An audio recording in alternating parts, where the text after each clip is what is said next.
Man. Oh, bro. Bro. Bro. Oh my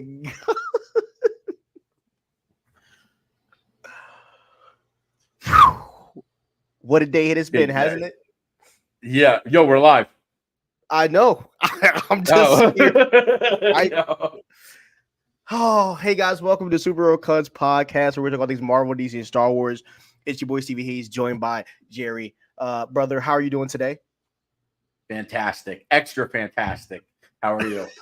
Bro, I feel like I just took a drug with the Marvel drug, and I just can't stop smiling, man. It's like, I just told my cousin who kind of watched some MCU, not really, doesn't really understand it, but I know once she finally does, she's going to obsess over it. And I was like, I forgot to tell her at dinner that she was going to love Deadpool and Wolverine. And I was like, you want to see how much Marvel dominates? Go on Twitter trending right now. Literally everything is Marvel. And, it was a big weekend for Marvel. And they were just like, screw it, balls to the wall. They absolutely just gave us so many major revelations. We have absolutely so much to talk about. And I don't even know where we're going to start. But Stevie, let me know what the first. We're starting where the people want. RDJ is back as freaking Dr. Doom. Okay, so obviously, they focused on 3 films. Captain America: Brave New World, Thunderbolts, and Fantastic Four. But then after that, the Russos are finally confirmed that they're going to be they're going to be doing Avengers 5 and Avengers 6. Then we found out that Avengers 5 is called Avengers 5 Doomsday, and then a bunch of it's not.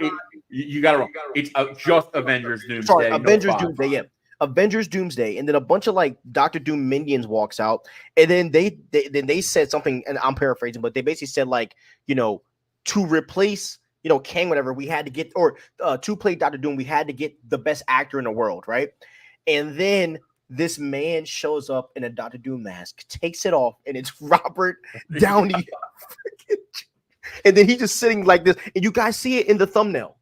You know what they destroyed? They destroyed something from my favorite movie, The Dark Knight. There's a famous quote: "You either die a hero or live long enough to see yourself become the villain." Well, Robert Downey Jr. died a hero, came back, and is playing the GOAT villain, Dr. Doom. Bro, this is actually one of the wildest.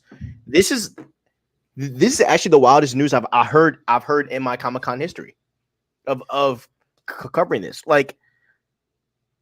Because you and I literally talked. Well, I did a video on it, a solo, and then we talked about it on the pod, and we were so against it.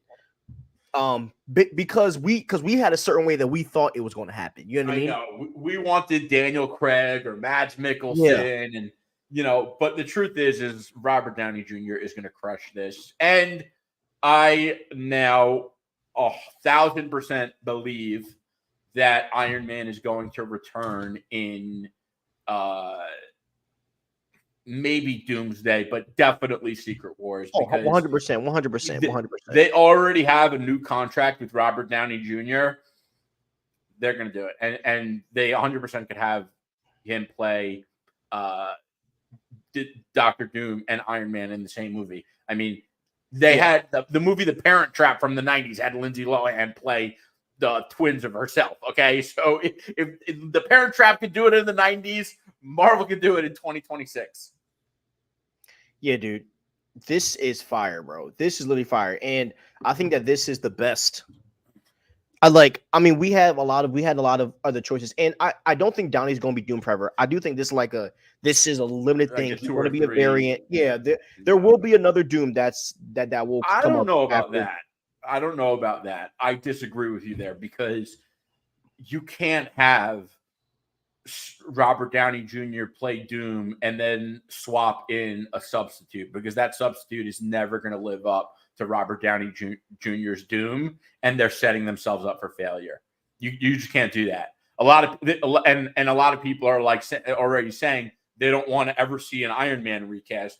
Well, a villain like Doctor Doom, where there's really no sense to recast it, other than the fact that they can't keep Downey Jr. on further than 2 or 3 movies, because that would be the real reason here.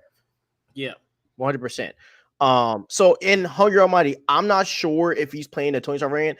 I was trying to find because Alex from the Cosmic Circus, he's the one that released the rumor first. I'm pretty sure I heard him talk about it. Bro, what's also crazy is, so in the new Ultimates universe,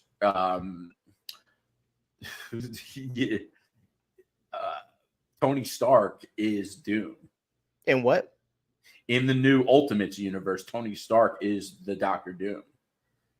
Yeah, so we're just gonna go with Tony Stark is playing a variant of Victor Von Doom. No, Rob, I don't agree with that. I'm not saying it is. I think, in the comics, this new Ultimate universe is an alternate universe. Long story short, they had the Maker, which is a Reed Richards villain from another universe, held back the I forget what they called it, the imminent device or something like that. No, the Immortus device, and it held back all the superpowers, so there are no superheroes in this alternate world. And they finally get it out, and when they get it out, Tony Stark, instead of becoming Iron Man, becomes like an Avengers version of Doctor Doom. It's actually really cool. I don't think that's what they're doing, though, because our Russo's confirmed he's playing Victor. Okay, he is. So he is Victor Von Doom. Perfect. Either way, I'm fine with it. I mean, I'm just wow. Yeah. This is this was the casting that came out of the window, and I expect him to be in the Fan Four. I do think that, and I've had this theory for almost a year now that Victor Von Doom is going to come from the Fantastic Four universe. I'm still holding true to that. I think that he's going to go with them to this new Earth, which is not new Earth, but to the 616 MCU, whatever the Earth is. Earth 199. Now we get it 616 in Deadpool and Wolverine. Oh God. Yeah, to the 616 MCU. So, and man, this is going to feed families.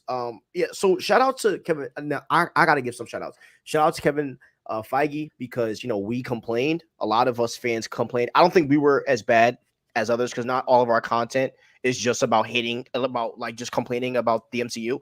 But we obviously had our fair share of critiques, and we, as me and Jerry, us, we never give up on the MCU. As much as they piss us off, we never have. And so shout out to Kevin Feige.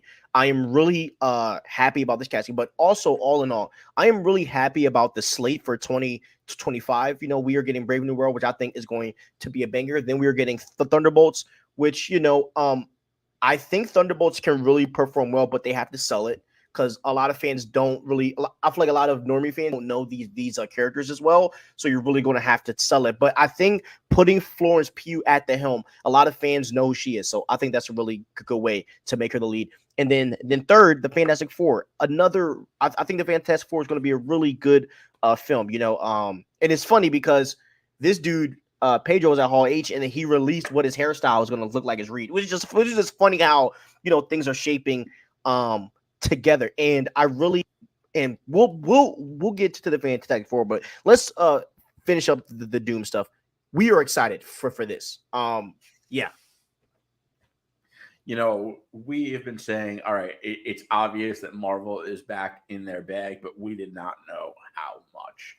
I mean, and they must have had discussions. Like, there was 100% a conversation like,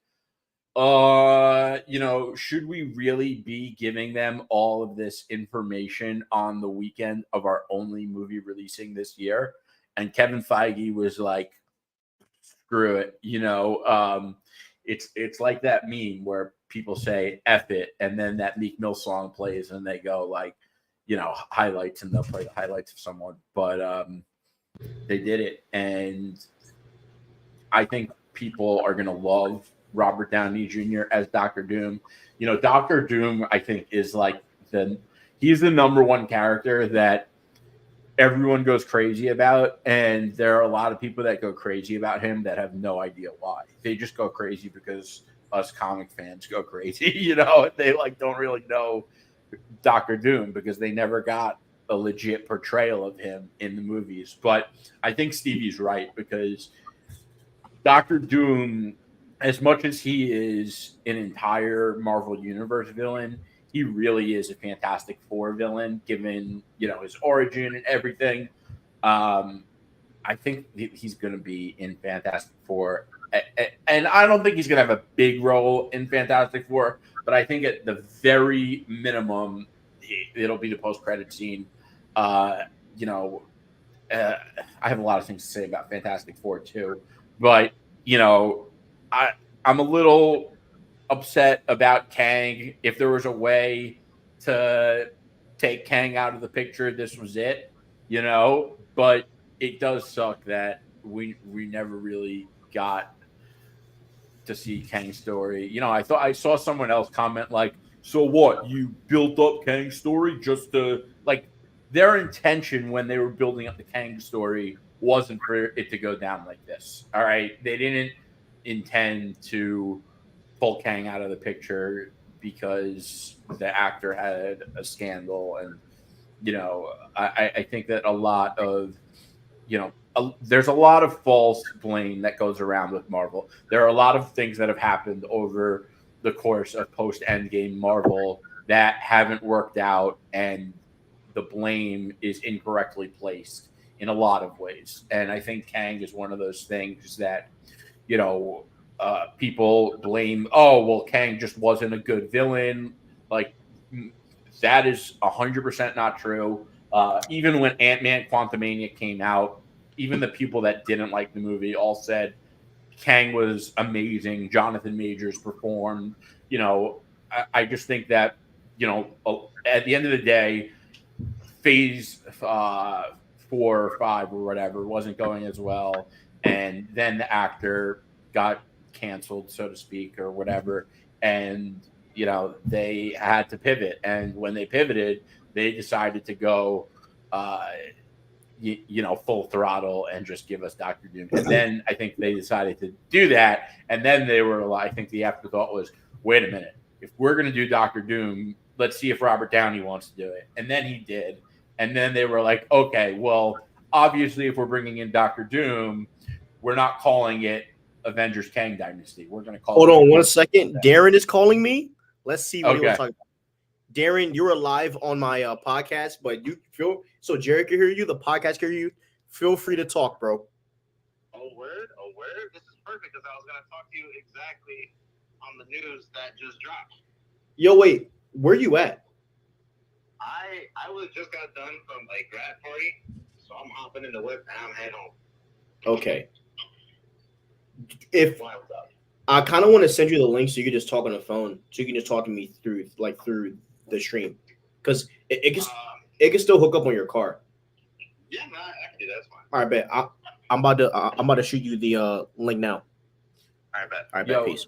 It is dominating social media. I mean, ESPN and Sports Center just posted it, and they wrote, explain this in sports terms, like to try, because people were going to comment like, yeah, this is like Michael Jordan said, I'm coming back.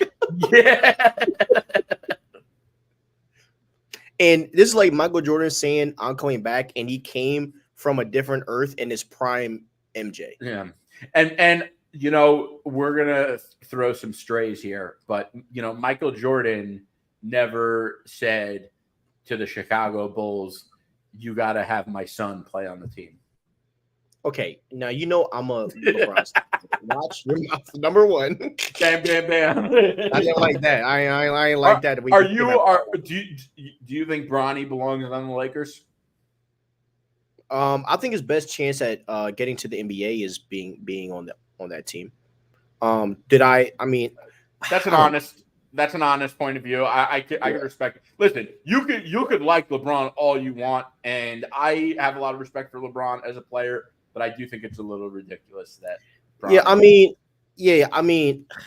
Now, and I don't have a problem. By the way, I don't have a problem with nepotism. Like, I'm not one of those people coming, nepotism. But I do think it's pretty obvious that the kid, I don't know, whatever. Sports Center shouldn't be talking comics, and Superherocuts shouldn't be talking sports. NBA now I follow the NBA hard. I mean, definitely nepotism, but that's the nature of the NBA. I mean, it's always been nep. You know what I mean? And so that's why I don't This is really a big care. one. I'm more mad that Rob Pelinka has made zero trades. He hasn't picked up anybody. That's another issue that we can talk about all the time. But anyways, yeah, dude, I think that we lost a viewer talking about it. So yeah, it's all good. He'll be back. I think this Doctor Doom thing is just simply amazing. I mean, I just like, and it is talk about kidding us out of left field, bro. Like, who would have thought? You know what I mean? Yeah. Who would have thought that this would have been, the way that things happen? By the way, guys, I sent He's Ethan back. Hahn a link. I'll also send Darren a link. So, Ethan Hahn might jump on. He called me. He's editing his Doctor Doom video now, but yeah, he called me. He was like, "Bro, WTF?" And I'm like, "Bro, like, yeah." Oh my god. So, all right, let's hear Z to B said. So he's from an alternate universe. This happens in the universe. So, as we said, we are pretty sure it is not confirmed, but it's obviously not from the 616 main MCU timeline because of the fact that Iron Man's dead. And so this is most likely going to be Doctor Doom coming from the Fantastic Four Earth, because the Fantastic Four movie is on another Earth, and the guess is that when the world gets destroyed or something like that happens, Doctor Doom will find his way to the 616 MCU that way. Which will all right, Darren, what's up, man? How are you, bro? Hear me okay? Yeah, man. If you're on speaker and you have a way of like talking directly in a microphone, it would be better. Yeah. Well, before I jump into it, I want to know what y'all's thoughts is first, so I can get a feel for the room. So what's going on? What's happening? Are you talking about our thoughts for Comic-Con or just the Doctor Doom news? Let's jump into Doctor Doom news first. Okay. Jerry. I'm super hyped about it, man. And like I said before, Robert Downey Jr. torched the most iconic line from my favorite Batman movie, which is, "You either die a hero or live long enough to see yourself become the villain." Because Tony Stark died a hero and Robert Downey Jr. lived long enough to come back as the villain. And, listen, I'm super tight about Kang. I'm a big fan of Kang the Conqueror. But if there was a way to sideline him being the big bad, we already knew Doctor Doom was coming in Secret Wars, so they're just advancing that timetable, to bring him back with Robert Downey Jr. Obviously, the MCU is the house that Robert built. It's his house. He's the king here. It quite literally now as King Doctor Doom. But there are a lot of questions to be had. There's questions of, is he going to be in Fantastic Four? To what extent is he going to be in Fantastic Four? Is Doomsday a Latveria story? And so forth with how is Doomsday going to play into Secret Wars? Because we know that they're borrowing from the storyline of Jonathan Hickman's Avengers saga, which is my favorite comic book run of all time. And that's one of the things the MCU does best, by the way. The MCU takes stories and they take them and they change them up. And like I always say, in Infinity War, it was Adam Warlock who defeated Thanos. And obviously Adam Warlock wasn't even in the MCU for any bit of the Infinity Saga. So I think they're going to take more from the Hickman storyline. It's also Jonathan Hickman's who created the Future Foundation in the Fantastic Four. We obviously know now they're using the Future Foundation. So they're borrowing from the GOAT, Jonathan Hickman, a lot. But I don't think it's going to be a direct adaptation, as it never is. So listen, a lot of hype here. We're super excited about the news, but there's a lot of questions, and there's going to be a lot of big predictions and theories and all the bunch. But only time will tell who is right, who is wrong, and how the story pans out. Oh, Darren, by the way, I put you on mute, so let me unmute your mic. Okay. There you go. All right. Cool. So, I was actually kind of thinking of it from like a different perspective, right? I don't doubt for a second that they're going to put a good story together. I don't see a reason why they would bring back RDJ or for any capacity for RDJ to come back. If he were to sign off on any script, it had to be amazing, right? Like with the storyline, the plot line, I don't see RDJ settling for anything less than absolute gold, right? So I'm not really worried about the storyline aspect of things. What I was more so worried about was the portrayal of Doom, right? Initially, I was a little bit skeptical because, of course, we're used to seeing RDJ as Iron Man, somebody who's a bit more sarcastic, right? Always leaning into the different jokes and stuff like that. I don't know about you guys, but the way that I've always seen Doom is not somebody who is like super cocky, but is legitimately all business. Like if he says he's gonna take your head off, it's because he's gonna do it in the next 5 seconds. Yeah, You you're know not what wrong. I mean? Yeah. Like that is so far from the portrayal that he had as Iron Man, and I was He has worried a little range. bit if that was if because I mean let's face it, it's Marvel, right? You praise Marvel a lot for a lot of the things they do, but one of their shortcomings is that they tend to like sprinkle like not sprinkle, but like shower everything with comedy to kind of smooth things over, right? And I really don't want them to do that to Doom. Like they did that with Ultron. If they do this with Doom, I'm gonna be pretty pissed off, right? Because I just don't see Doom as that type of guy, you know.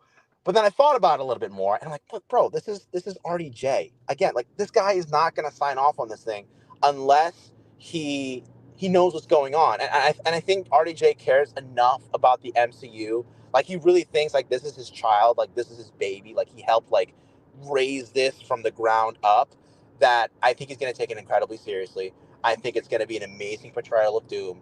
I like there are a lot of fan castings out there already for Doom, but like now that it's RDJ, like I don't think I can trust anybody more with the character of Doom than RDJ, simply because of how much, number one, he cares about the MCU, and number two, how much he cares about the fans.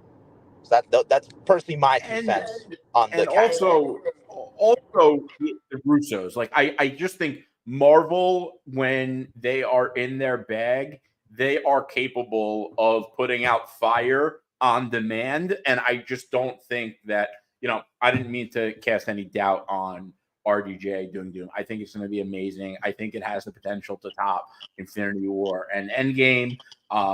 Stevie, what's your thoughts on everything after hearing Darren speak? Yeah, so I mean, I agree with everything that you both say, right? Like for RDJ to sign off on this, the script had to be fired, and I do think that one of the things for RDJ to come back was the fact that the Russos were going to work on that, and I think that means a lot for other people, like Chris Evans and other heroes. I think a lot of them coming back that depends on those two working on this movie, which opens up a lot of those doors. I was expecting Superior Iron Man, and I think a lot of people were running with that idea as well. And when this news came out, or this rumor came out, Jerry and I were like, but because we didn't think it was possible, you know what I mean? And then Marvel just throws this thing out of left field that he's going to be playing Victor Von Doom, and I just feel comfortable. I'm not nervous that I don't think he's going to do bad. I know that RDJ is going to do his homework, and I think RDJ is going to deliver one of the greatest villain performances of all time. And what a hell of a way to bring back Robert Downey Jr. A lot of us thought that he was going to be. I mean, did any of you guys think RDJ was going to be announced at all today? Because I didn't. I didn't even think. I mean, he wasn't even at Kevin Feige's red carpet signing, which I was. wasn't. But hold on, think about this. RDJ wasn't even at Kevin Feige's Hollywood star thing, which I think was planned. I think that was planned. 100%. And they said actually that about that, and something that really tells us a lot about how these events work is that they initially weren't going to confirm in the trailer for Deadpool and Wolverine that Daphne Keane was returning as X-23. And there were two reasons. I forget what the second one was, but the first one, and this came from Feige, the first one was that Daphne Keane wanted to go to the premiere. So they were like, screw it, we'll let her come to the premiere, and we'll just confirm that one in the trailer. And I have to presume or assume, whatever, that, part of the reason for them being okay with, letting that cat out of the bag a little early was because there were a ton of other surprise cameos and reveals in Deadpool and Wolverine. But it does indicate the fact that when they have these events, you can't read anything about the cast based on who is there and isn't there, because if something is set to be a surprise, they obviously make sure that that surprise actor, character, whatever, is not at the event. So you can't go by that. Listen, I would have loved to seen Mads Mikkelsen or Daniel Craig. They're two of my favorite actors of all time. They've done a lot of roles, especially Daniel Craig. If you know me, you know how much I love him as James Bond, and I've met him. I have a real personal connection to him as an actor, but I also have that connection to Robert Downey Jr., and I just think that it's incredible. It's a great choice. And the guy has range. And as Z the Beast commented, RDJ played a black man range, which, you're muted. But the one thing that I don't understand, though, one thing that I don't get is that. Whoa. You hear me? Now I do. Yeah, all right, bet. Sorry, guys, I was on mute. One more thing I wanted to say with it. Not only that, but he crushed it as Levi Strauss in Oppenheimer. And, that role is completely different than Iron Man. So I know if you are a fan and you've only seen Robert Downey Jr. really play Iron Man, the man is a super talented actor and he has the range. I think a lot of fans let typecasting affect their judgment, and it would be a major mistake to do that right now for a lot of reasons. And honestly, like, another reason why I like this is because, Marvel tried to, Feige tried to do their own thing. It failed. It wasn't the best. And I think the best retreat for right now is where you go back to your old faithful. You go back to Russo Bros. You bring back RDJ. You bring back some of the old players that made it work. And you use this to give you time to actually write out a plan for what you want to do next. The good thing is that we're going to have the Fantastic Four and the X-Men. So it should be easy for them to, write a plan for what's to do next for the next 20 years. Having someone like Pedro Pascal in there and those type of actors that you're putting in these roles, this gives you the chance to figure out what the future actually is going to be, instead of what they did where after like Avengers, they thought that they were going to be comfortable with the characters that they had. Obviously that did not work. So I do like that, they're introducing new characters and characters that we want, but they're bringing back the old faithfuls and really sticking to what worked. Darren, do you have anything? I definitely agree with what you're saying there, Steve. The one thing that I don't want to happen is for there to be to develop some sort of reliance on these old faithful characters that you're talking about, right? Like, Chris Evans coming back as Human Torch, great, awesome, cool stuff, right? RDJ coming back as as Dr. Doom, okay, we're talking about it now. That's pretty awesome. But I think it's incredibly paramount right now for Marvel to use these characters to then catapult their other characters that they have in line, right? I think they really attempted to do so with Endgame and really, really fumbled the bag. They had a great opportunity to lift up like Sam Wilson as the new Captain America, and the whole thing with Falcon Winter Soldier had some really mixed sort of reception. Captain Marvel was supposed to be a big player in all this. Because what I'm afraid is going to happen is that we're going to have another success story where Avengers Doomsday is great, Avengers Secret War is amazing. We feel like the MCU is back, but then they have a hard time again transitioning that into more success, not using those characters, right? That won't happen though. That won't happen because you can't say, man. You can't say, because if they failed once, who's to say they won't fail again? You know what I mean?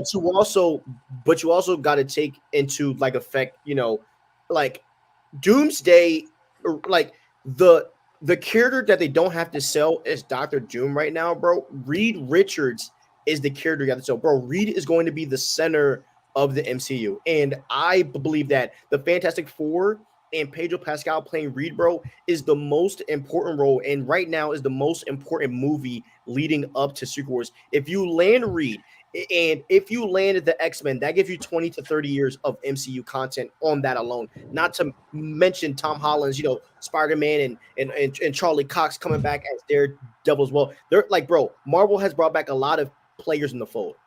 But Stevie, Right. that's what I'm Well, saying, hold dude. on. Here's the thing.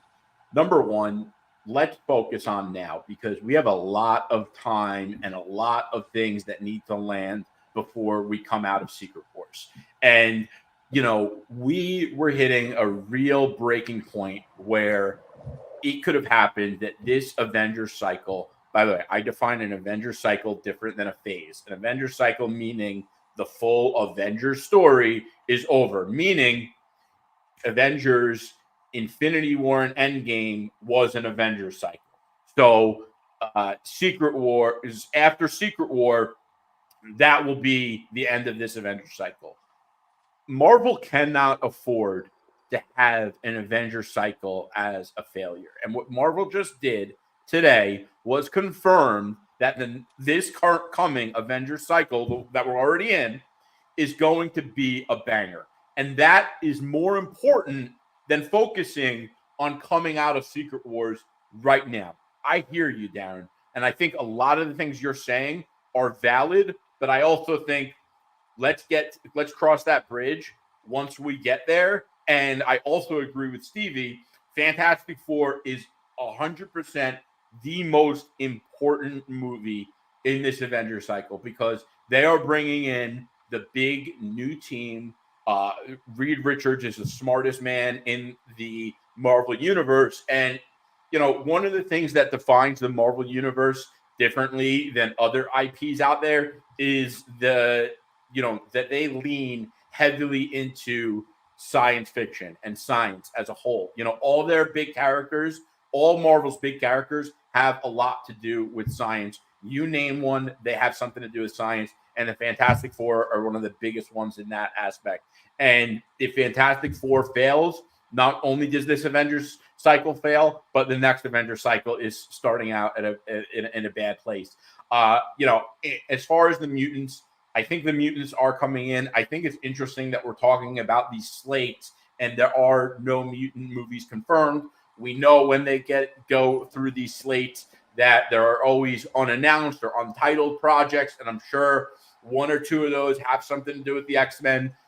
Like Steve and I also discussed, which is really interesting, is that if you go on Disney Plus through the multiverse phase, it includes X-Men 97 as an MCU multiverse phase project. But I do think that we're definitely going to be getting mutants. And as far as, everything we know, they're the characters in terms of the MCU we know the least amount. I have a major theory in terms of how the mutants are going to be super important in this Avengers cycle. And I think that has to do with this new anchor being concept. I think that mutants, I think an anchor being must be a mutant. I think that mutants are born being an anchor being. And I think that that's how they're going to be tied into the universe. But I'm really interested to see how this whole thing is going to play out between anchor beings, incursions, and Secret Wars. And for those of you that don't know or don't read the comics or haven't read Secret Wars, the interesting thing about Secret Wars with how it works, which is what makes it such an epic multiverse story, is that incursions happen. So incursions, two planets collide. In an incursion, either both of them explode and die, or one survives and the other explodes and dies. So of the planets that exploded and died, Doctor Doom took scraps of multiple planets that died, compiled it into one new planet known as Battle World. And in that story, he convinced Doctor Strange that he was a noble leader, and for Doctor Strange to be his right hand, he took Reed Richards' family minus Reed Richards and convinced them that they were his family and that Sue was his wife and that Franklin and Valeria were his children. Eventually Reed Richards comes to the battle world and, fights Dr. Doom and reclaims his family and all that. But before that happened, everyone lived on Battle World and was pretty happy under Doctor Doom's leadership, even though it was an entire lie.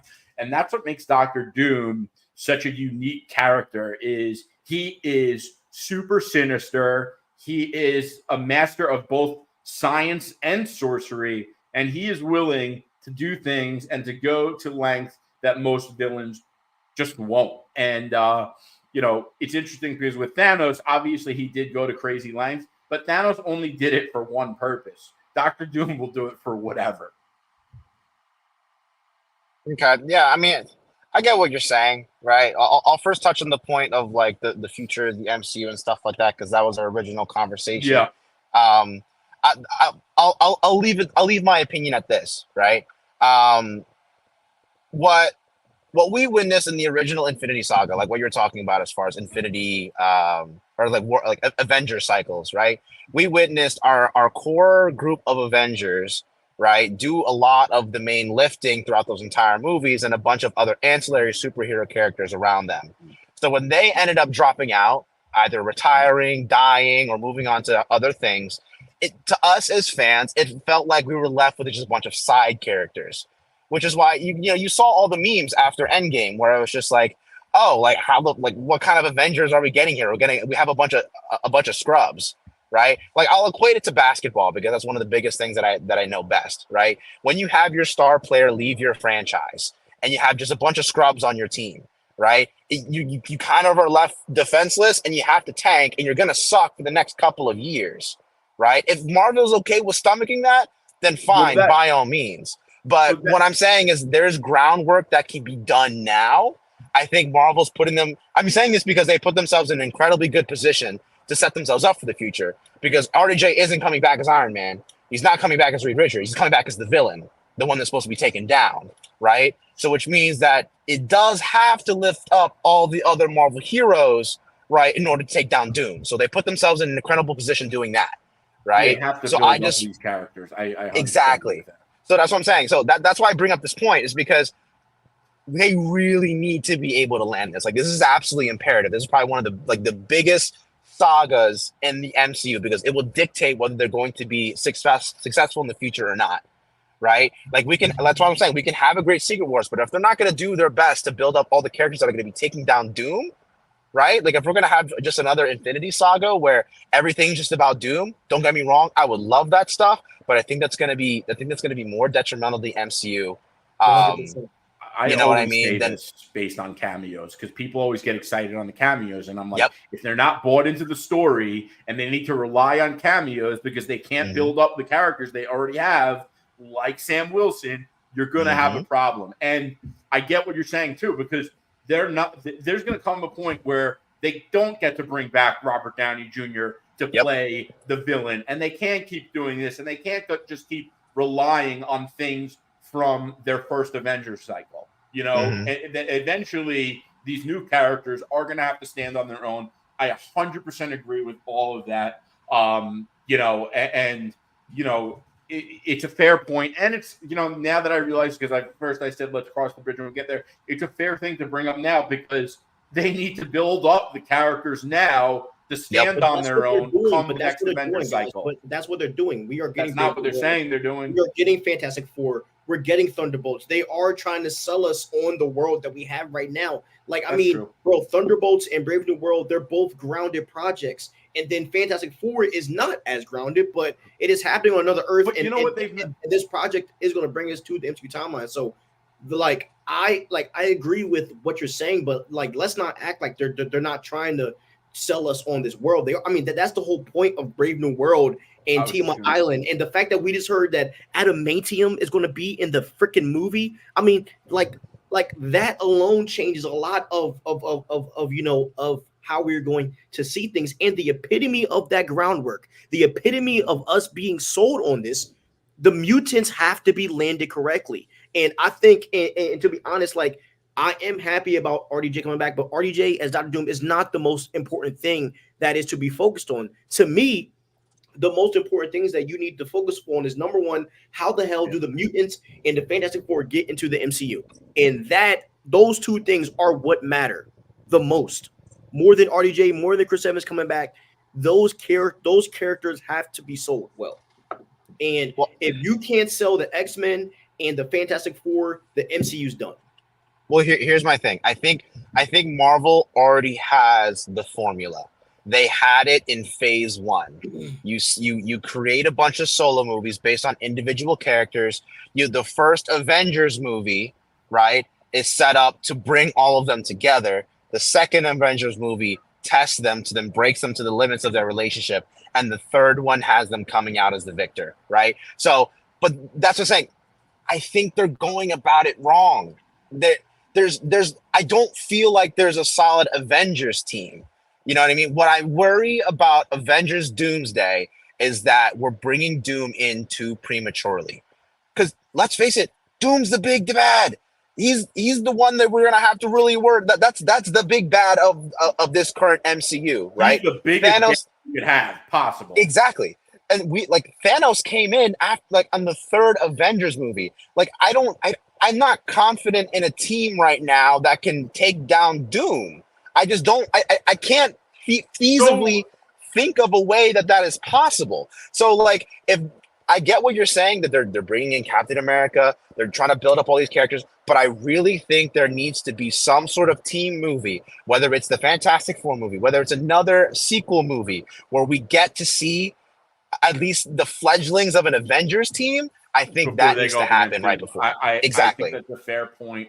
What I'll also say is what's really interesting about like the big connectivity between movies and the MCU is that when they do some scene that is like meant to be a big precursor of things to come in the MCU, when you look at it, those scenes are usually like 2-3 minutes long tops. So while I agree, they definitely need to introduce us to the roster before throwing them up against Doctor Doom, especially when you think about it with, Infinity War and Endgame. Like the last time we saw the Avengers really fight together as a full team was Age of Ultron. They were in grouped up in, smaller teams in Infinity War and Endgame.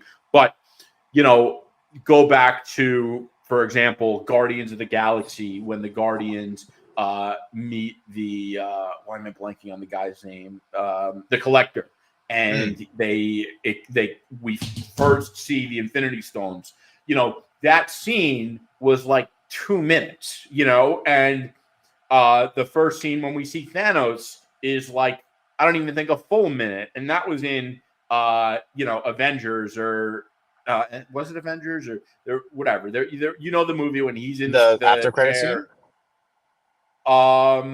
Maybe, but I think there was another scene where we saw him, and it was like you saw his face, and it looked obviously very different from the Josh Brolin after the first Avengers movie. Yep. Okay, so these scenes that are meant to be a big deal, and they are, but they're also very short. They're, so my point is I think it's easy to put one of these short precursor type scenes into any of the movies. Obviously they have to make it make sense, but it's much easier to put a 2-minute or 1 minute precursor type scene into a movie. Granted, the concept of introducing us to the new Avengers roster prior to Doomsday is important.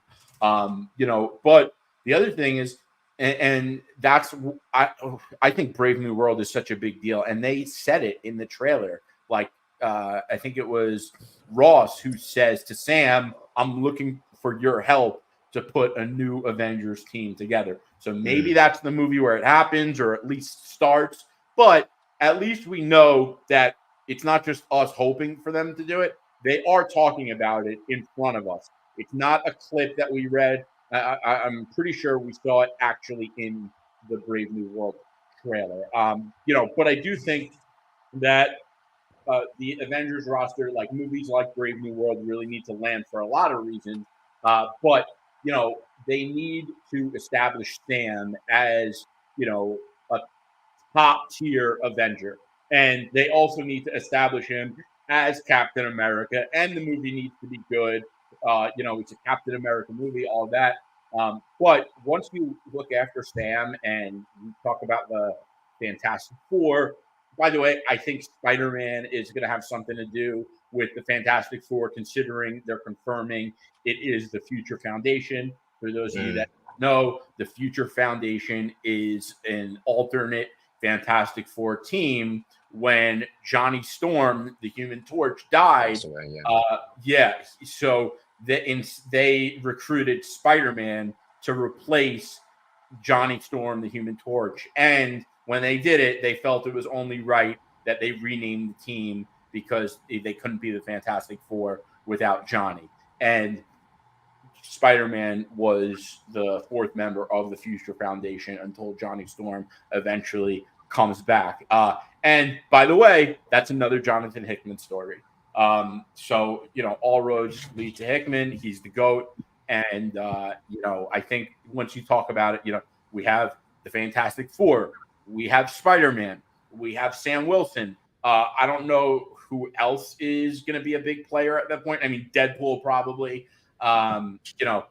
Characters like Daredevil, I hope he's a street level guy, and I don't know how big of a departure they're going to have in terms of his character in the greater MCU, because I think that they want to keep him as a gritty street level character that is true to his Netflix series roots. But that doesn't mean that they couldn't have him, in bigger, shared universe crossover movie type battles. But it is definitely a big question of who else is going to be on the roster. But I think Fantastic Four with Spider-Man and Sam Wilson is a pretty good starting point. I'll re-say it for Darren because that was a big thing Darren was talking about. So I said, I think Sam Wilson, the Fantastic Four, Spider-Man is a pretty good starting point for an Avengers roster to go up against Doomsday. Yeah, I agree. Sorry about that. My thing acted up. No worries. What do you think about that, Darren? I get what you're saying about like using little after credit scenes or building them up over time.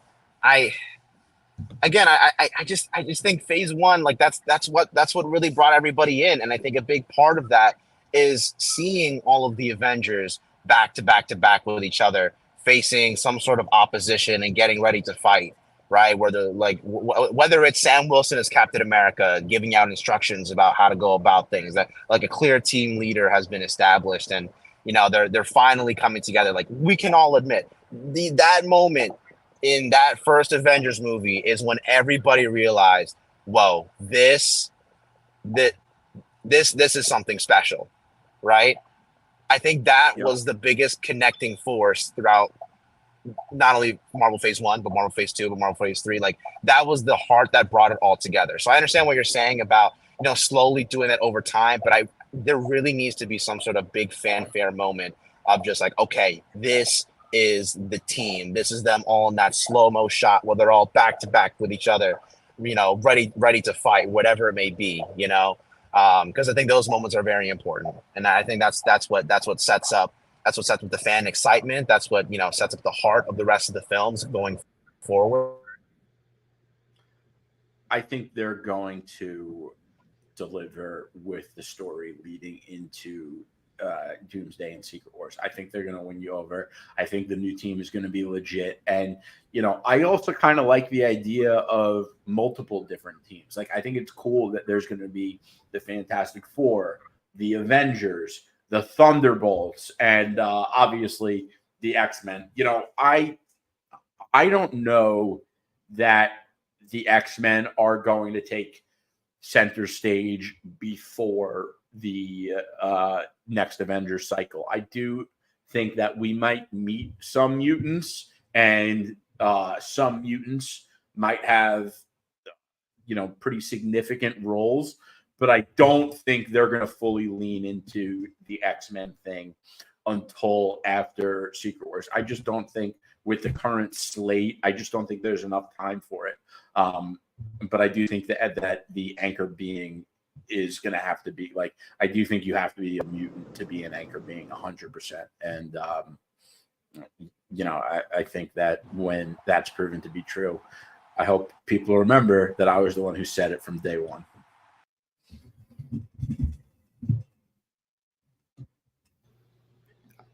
Sorry, I was saying goodnight to my wife real quick because it's like 12 o'clock. All right, babe, I love Good night, Emily. You heard Jerry? Good night, Jerry. Good night. All right, babe, peace. All right. Darren's back. Yeah, man. So this was it's a lot of news, man. But I think the sleeper film, man, out of it, I think Thunderbolts is gonna be a really good movie. Me too. I hope they bring Norman on. And apparently Val was at Avengers Tower, so interesting. Yeah, definitely interesting. They confirmed that. Oh, who is Giancarlo? He's not playing George Washington Bridge anymore. Yeah, he's playing what's his name? He's playing the leader of the Serpent Society. Yes. Sidewinder. Yeah, man. So yeah, I don't know who he is. I definitely gotta do some research on him. But I was looking for George Washington Bridge, not gonna lie, but I mean, I guess this is gonna be really important for the story. But my guess that it's gonna have something to do with the Sidewinder is pretty cool. I mean, listen, the guy, he teleports, very big strategy guy, and I think it's a cool character for a movie like Brave New World. There's a lot of military espionage. You get a guy like this, and the Serpent Society is what people thought was going to be the center of the original Captain America trilogy before they leaned into the Captain America Civil War. Before they were going to do Civil War, everyone thought it was going to be the Serpent Society. I know the Snyder cult never lets us forget it because they're convinced that Marvel copied Zack Snyder with the Batman vs Superman thing. So that's the only reason you hear about it. But listen, cool character. I don't know that he's going to have a role outside of Brave New World, but I think that movie is going to be a banger. And, like I always say, that movie, 100%, I think it's going to deliver. But it really needs to deliver because, you have to establish Sam Wilson as the new Captain America. But, you also have to show that you could take someone who was originally, a B-list character, not getting his own movies, to be a top-tier MCU character. And this is the first time I think the Marvel's ever going to really take someone who was originally a B-list character and make them like top-tier A-list, call him Captain America. And I don't think there is a better character to do with it, because Sam Wilson, to me, was always one of my favorite characters. And, Anthony Mackie just has the perfect personality for it. And we need a Captain America, and they aged out Steve Rogers. So Sam Wilson's, obviously was the one that Steve Rogers chose. He's got the shield. And by the way, I think because I rewatched the trailer when I was seeing Deadpool and Wolverine, I think that 100% they gave I just said his name, Sam Wilson. I think they gave Sam Wilson the serum because when he throws this table, I think it was in like a government type building, but he throws a table that looked to be like a stone table. And when he throws it, the trajectory, the speed, the motion that was put on the table when he threw it, no human could do that naturally. So Steve Rogers is dead, by the way. There's no way that man's on the moon. I don't want to hear it anymore. Yeah, I know. Aged out, boy's dead. That boy's dead. He's gone. Off with the wind. Yeah. And by the way, they made him look like Joe Biden, which I don't know was the right move. He did like Sleepy Joe. He did like Sleepy Joe. Yeah, man. He made him look like Joe Biden. How do y'all feel about the Fantastic Four? By the way, I think Ethan's jumping on like 5 minutes. How y'all feel about Fantastic Four? First steps. So I have a big theory on this too. not a big theory, but I think it's actually they confirmed it in their own way. So if you look at the art for Fantastic Four in the letters that say Marvel, it looks like children's building blocks, and it always looked to me like a baby image of the title card for Fantastic Four. And now that it's called First Steps, this is another big call. And remember, you heard it first here, is that Fantastic Four is called First Steps because the story takes place when Franklin and Valeria were babies. And it's about their first steps into being parents and a full family, the Richards family.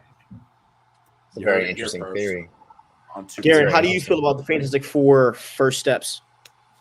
I am excited for it. I more so come out of these things being like, hey, I really want such and such to happen.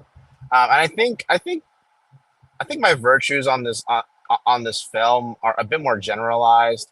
I think what I really want to happen in this film is I want Reed to be firmly established as number one, the smartest man on planet Earth, and number two, to be the Achilles heel to Doom, right? If there's any way that the Avengers are going to be able to pull off taking down Doom, there has to be somebody who can come in the clutch and, you know, come through and save the day, right? Reed's always been that guy, in my opinion, that has had Doom's number. Has Doom had his number in other series before? Yes, that is true. They kind of have a little bit of a back and forth, but I in the same way that we had the powerhouses in, you know, Iron Man and Captain America and Thor, we really need, like, they really need to establish Reed as like, okay, this is our next guy, right? That he is a powerhouse, you know. And the Fantastic Four in general, you know, they need to be a very establishing force. That's really what I want to be able to see from that film. Perfect. So now we have Ethan Hahn in here. Man, the whole gang is showing up today. Ethan, what's up, baby? How are you, man? Woo, I'm happy. Yo, Ethan. I'm happy. Come on, gentlemen. Come on. Okay. You missed the Doom talk, man. Yeah, I know. I was doing my own content. I was like, I'll have to hop on later. I have to get all my stuff out. Yeah. So how do you feel about Dr. Doom, Mr. Hahn? Dude, this is I mean, I know it was talked about. I'll be honest, I was one of those people. I'm like, RDJ is Dr. Doom. I don't know if they're gonna do it. But I think, again, this Stevie, you said it when we kind of FaceTime real quick. This is their way of saying, sorry, I know we know we've been in a lull. Here's Deadpool and Wolverine, and then here's Comic-Con announcements. We're bringing RDJ back, baby. Here's some multiversal madness for you. And I think it makes sense. You know what? Have him as Victor Von Doom. It's RDJ. They have another universe of Fantastic Four coming from. That's their Victor Von Doom. I'm sure you guys already kind of covered all that. But again, man, I'm super excited for this. Dr. Doom is the right character since this Kang thing fell through with the whole thing of, I thought maybe they were going to give us a recasting announcement at this Comic-Con. But we didn't get that. We got something better. We got, here's your new main villain, RDJ. You're the guy who was the savior of the MCU. Well, might actually be from another multiverse, the destroyer of it. Who knows? We'll see what happens. But yeah, man, this is crazy stuff. Awesome, bro. Yeah, we all agreed that we all like the Doom casting. So how do you feel about? So we were talking about the Fantastic Four. How do you feel about the Fantastic Four First Steps? You know, the footage showed the Future Foundation, but it also showed Galactus in it as well. So how do you feel about the Fantastic Four film? First off, I just want to say that's stupid what they did with the title. You should just left the Fantastic Four. That thing with the First Steps, I don't know what they were like trying to like make us excited for there. I thought it was fine as Fantastic Four. First Steps, I initially was like, well, that's just dumb. That's how unnecessary of a thing to add there. But again, I mean, that doesn't like take away from the film at all. It's just a title at the end of the day. But I think again, with everything we heard with the images that they showed, and from what I heard from the Galactus thing, just wondering what you guys heard on your end. It's kind of, was it an image of him like kind of looking at a city or something like that. I don't know if I have no idea. Let me check here because I didn't honestly, bro. The Fantastic Four news to the Avengers went so fast that I kind of had to like, dude, so much was happening. I do have a photo of what the city looks like. I'm about to send that to you guys. Yeah, I think we got an idea from the posters too. They kind of showed like a skyline of the city. No, but like I have the whole city. Hold on, I'm about to send it to all you guys. So apparently this is what the city, and this, I'm pretty sure, and this is concept art. I'm pretty sure this isn't like official because they haven't filmed anything yet. So I'm pretty sure the footage was just some of the concept art that they've been. And again, that takes place in that universe's 1960s, correct? Yeah, that's what they're going with. Yeah. Well, you know what's interesting about that is so Kevin Feige said that from one of the images they released, a lot of fans noted that the skyline didn't look like it was from the 60s. And Kevin Feige said, those are some very smart fans. So Kevin Feige basically confirmed that the skyline isn't from the 60s. But we do know that the Fantastic Four that we're going to, the Fantastic Four team that we're meeting is apparently from the 60s. So, I think that just confirms that they are going to be traveling through different universes. And, that's awesome. I hope we get some Negative Zone story at some point. Obviously, it doesn't seem like that's going to be it. It was right before you came in, Ethan, but I was saying how my theory, and I don't even think this is a theory. I think I'm 100% right because why else would I have a theory? But Fantastic Four, I think they're calling it first steps because if you look at, and Stevie, I sent you the photo. If you could blow it up for everyone to see, please.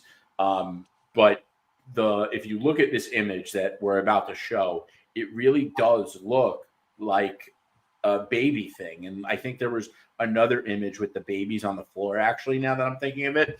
And I think it's called First Steps to indicate that it's when Franklin and Valeria Richards, Reed and Sue's children, were just born or taking their first steps. And this is a young family, and they're taking their first. I cannot show the image only because I'm on my laptop, and for some reason, I'll have to X out. I'll try. Screen, so I'll try to do it, but I'm not saying I think it's a good title or not. I'm just saying I think that's why it's called. Actually, that was a factor I forgot. You mentioned it.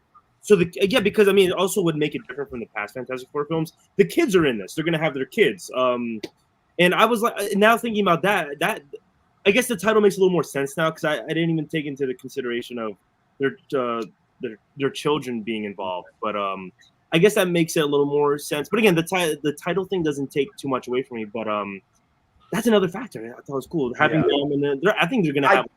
Herbie's there too, so fun. So I do think that one of the reasons they retitled the movie is because there are so many other Fantastic Four movies, but at the same time, it's not a good title. Right? Yeah. That's valid though, because again, you called all of them Fantastic Four, one Fan Four stick, whatever the heck that mess was. But that's another thing to add a subtitle to it just to make it a little more different. But I'm excited for it, man. It sucks because they could only show so much because they haven't even started filming. But it was cool that we got a little touch of something. And the Fantastic car coming in, that's a nice touch. The way it came in too on Hall H, that was pretty sick. There was also a few more things that was said. So Vanessa Kirby talked about Pedro Pascal wearing the suit. She said he looks so good in it. No, seriously, I can't stop thinking about it. And then Pedro Pascal also talked about it. He said it was really cool. I think there's something that happens to you when you look in the mirror and feel the reference of it all. So the fact that they're gassing up these suits, man, we might be due for something special with the Fantastic Four suits, man. So yeah, I'm really excited for this Fantastic Four movie. And I'm pro Pedro Pascal's Reed.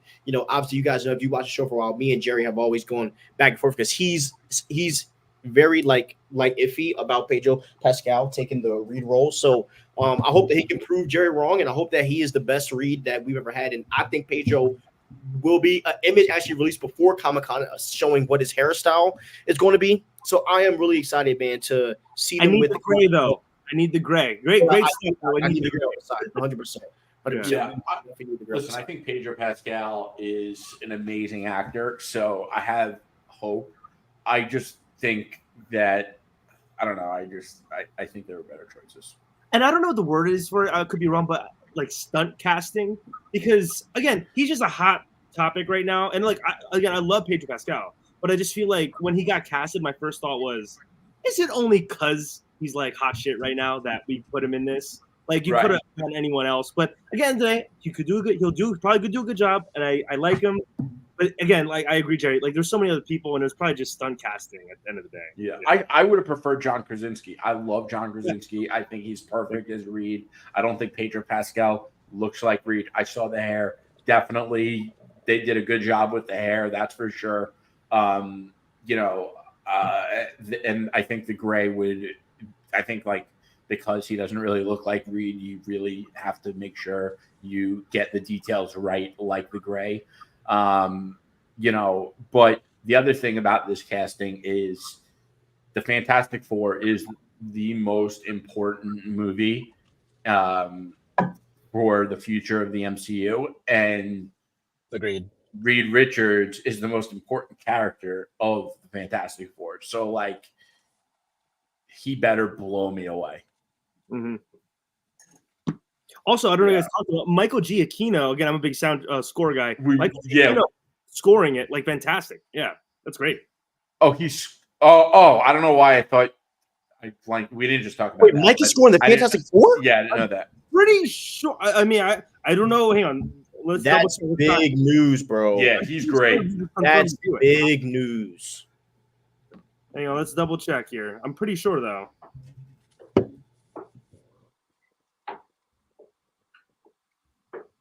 Hello, Mom. Yeah, it's true. Right now, he's doing it. Hollywood Reporter confirmed. Wow, that's crazy, bro. That's crazy. Hey, Darren, are you pro Reed or no? I mean, are you pro Pedro as Reed? I want to preface by saying that I think Pedro Pascal is a wonderful actor. I think he has a lot of charisma. I think he also does have a lot of range. I just don't think he's Reed. There's nothing you can really do to convince me that the guy is Reed. I think Pedro Pascal has too much charisma, right? At least my interpretation of Reed is that he's always been kind of a dry guy, where he's mostly aloof most of the time. His head's in a different space, thinking about potential inventions or how he can fix this problem or that problem or whatever it may be. And I can see how Pedro Pascal can play somebody who is, pretty. You just cut out. Yeah, you cut out, Darren. Yeah, the last thing we heard was he could play. You said, I'm pretty sure Pedro could play, and then we didn't hear the rest. Did we lose him? Anyway, until he comes back, I wouldn't describe Reed Richards as aloof, or I think you were basically what you were describing was to the effect of a mad scientist. Like, I don't think that is his character. I always just saw him as like a brilliant leader, inventor, kind of guy. And I do think maybe he doesn't have charisma, but he does have a lot of charm. And, you don't become an iconic character like Reed Richards without having charm and personality. And, so that I disagree with. I like Vanessa Kirby. I think she is a great actor. I also like Emily Blunt. I think Emily Blunt's gorgeous, but I think Vanessa Kirby is probably a better choice for Sue. I love the kid. I'm blanking on his name, but I love the kid they picked for Johnny Storm Human Torch. Yeah, he was great in Stranger Things, and also I'm blanking on his name now, but the guy they picked to play the Thing is incredible. And the Thing is the sleeper character of the Fantastic Four because he is the one that is Johnny's funny, but the Thing is funny. The Thing is the emotional depth of the Fantastic Four, and he is the anchor for all of them that helps drive a lot of stories home. I think he gets overlooked a lot, and I think you're going to see that people are going to fall in love with him in this version. And I think that it's so important. That's the thing with the Fantastic Four. Like there are 4 of them. Each of them bring a completely different thing to the table, and that's what like all of them matter. You can't have one like with the Avengers. You're able to have a character like the Hulk who is really irrelevant unless there's like a big action scene. The Fantastic Four aren't like that. All of them are relevant. All of them are important, and they all add something different to the puzzle. Oh, sorry about that, guys. Yeah, I've been having tech issues all day. But I'll finish with this because I have to go after this. But you're right. Aloof is definitely not what I was trying to use to describe him. I think, I guess, I more so aloof and sort of like the whole emotional thing. I don't think he's very emotionally mature, right? If that makes sense. I think he's somebody who's incredibly focused on the mission, where if you put a problem in front of him, he will like do everything in his power to number one solve that problem and do it almost over solve it sometimes, I guess, if that makes sense, right? Aloof in the sense of just I think I was trying to use aloof because I don't know, I guess I've always pictured Reed as somebody who's just always in his head 24/7, right? Where if something happens in front of him in the day-to-day, he might not notice it, but when he's on the mission, that guy is absolutely locked in 24/7, which it's what makes him a great leader, right? Because he does have a beautiful mind. I guess it borderlines kind of the mad scientist thing, but not exactly, right? It's like Reed and Doom are supposed to be like, I kind of see two sides with to a lot of the, not necessarily, yeah, like two sides to a coin, right? Like it's what most Marvel villains end up being. It's just like, oh, like this is how this person would turn out if they took the wrong turn, right? That type of situation. So, that's why I don't really like Pedro Pascal as Reed.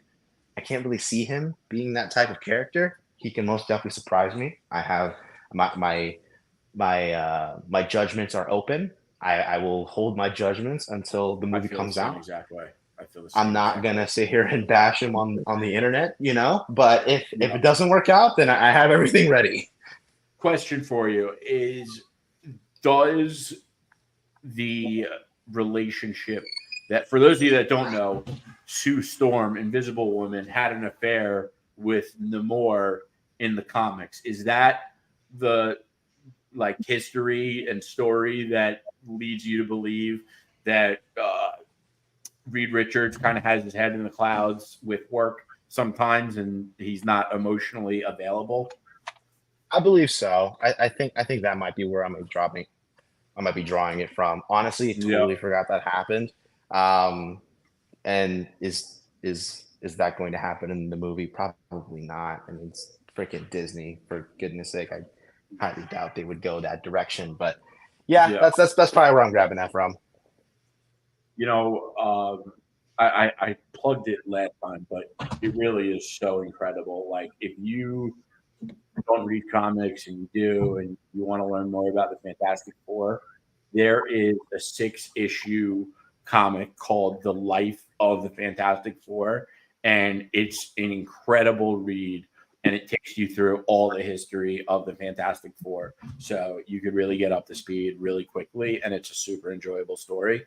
They have a version of that for Spider-Man 2, which is also great, but the other thing that's interesting, and back to Jonathan Hickman, so when Jonathan Hickman's Fantastic Four run began, it began with Reed, our 616 universe Reed, meeting the Council of Reeds.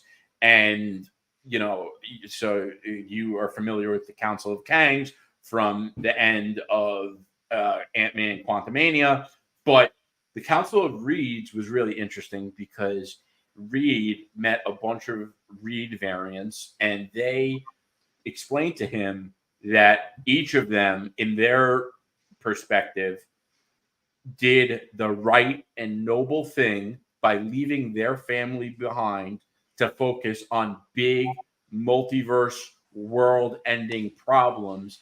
And they did the right thing for the greater good by abandoning their family.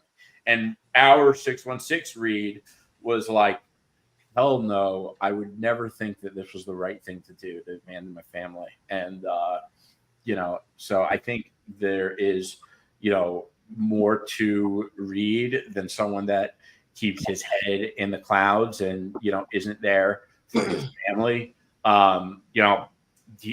Listen, he's not perfect, and he definitely has had his challenges in his relationship, especially with Namor. And like, Namor is a bad boy, so if your wife is cheating on you with Namor, like, she is cheating on you with an F boy. That's for sure. So, but he's a great character. He's definitely someone who he overcomes challenges, but that doesn't mean he is someone that faces challenges. I mean, look, man, we can see all this. I mean, Pedro's an actor, so he has to get into the character Reed. So, I mean, that's why he's an actor. So, I trust that Pedro's going to do that. I think some of the heartlessness was a lot expressed in Mando 1, or in Mando season 1, where he was like obsessed with like, just getting certain things. And obviously Grogu came and it changed everything. But I think that Pedro has the potential to play that because he is that great of an actor. Darren, I know you got to go, so we'll definitely talk more. Thank you guys. Thank you for having me. Thank you, Steve. Yep. Thanks for coming on, Darren. Of course. And we're going to get off in like 10 minutes, but I want to hear from Ethan. How you feel about the Thunderbolts?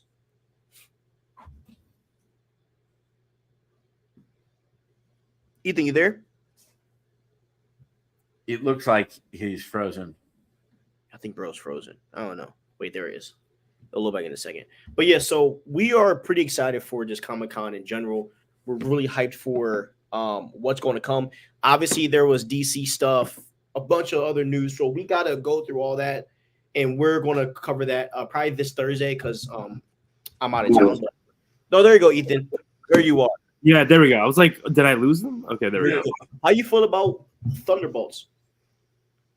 I'm a little more excited. I was looking over some of the news that broke with that. I feel like we didn't really get much on, at least on our end, opposed to the people from Hall H. I mean, I know they showed footage, and then I know the cast showed up. I know David Harbour showed up in his Red Guardian costume. I'm excited for it. Did we get confirmation that Harrison Ford's in it yet, though? Because that's the whole. He has to be in it. It's Thunderbolt Ross. Yeah, he has to be. So if he's there, I mean, that's even more exciting to have him there. But the way it was described, espionage, kind of like Suicide Squad typey. So that kind of got me more on board, and I'll judge more of it once I see a trailer. But from everything I heard, I'm excited for it. I'm not jumping off the roof or jumping off the walls or anything about it, but I think it's gonna be pretty good. Yeah. So the footage should be coming out tomorrow because usually they drop the footage like the next day. So my guess is that we'll probably get footage tomorrow of all the stuff that came out, the concept art from Fantastic Four. Because I low key think that they were showed costume concept art too. I really think they were. Yeah. Well, we'll have to wait and see. So, all right, guys, I'm going to end it here, okay? Because it is 12 o'clock for them. It's 9:06, and I am hungry. I need to eat. So, look, guys, please subscribe to Ethan, okay? What is Ethan Hahn Production channel? I might do some revamping, but YouTube channel is Ethan Hahn Production. You can find all the movie news on there. Instagram is Ethan Hahn Movie News. Go ahead and check out all my content there. But thanks again for having me on. I know I showed up late again, but I was busy doing my content stuff. But again, I appreciate you guys having me on for the time that you did. And bro, of course, dude, you're always welcome. You know that. You know that you're always welcome on the show. We love you. You're great. Okay. And by the way, Deadpool and Wolverine. Obviously, Ethan, I know you loved it. Yeah, great movie. We had a great time reviewing it as well. So, guys, subscribe to us, okay? Slav, now our friend Slav, and I want to say, Slav, I don't know what you're going to say tomorrow about this casting, but I will be watching because if he already posted that he's like, I'm going to send me, huh? Is he I not don't think happy? he's happy with it. I don't think he is. I What don't. do you I mean, don't right? think Hold so. on. Because Slav's a negative Ned. That's just who he is. So, Mm. but Slav, I know you watched it. He wrote video tomorrow. Such a choice indeed. That Oh, does not sound exciting. Yeah.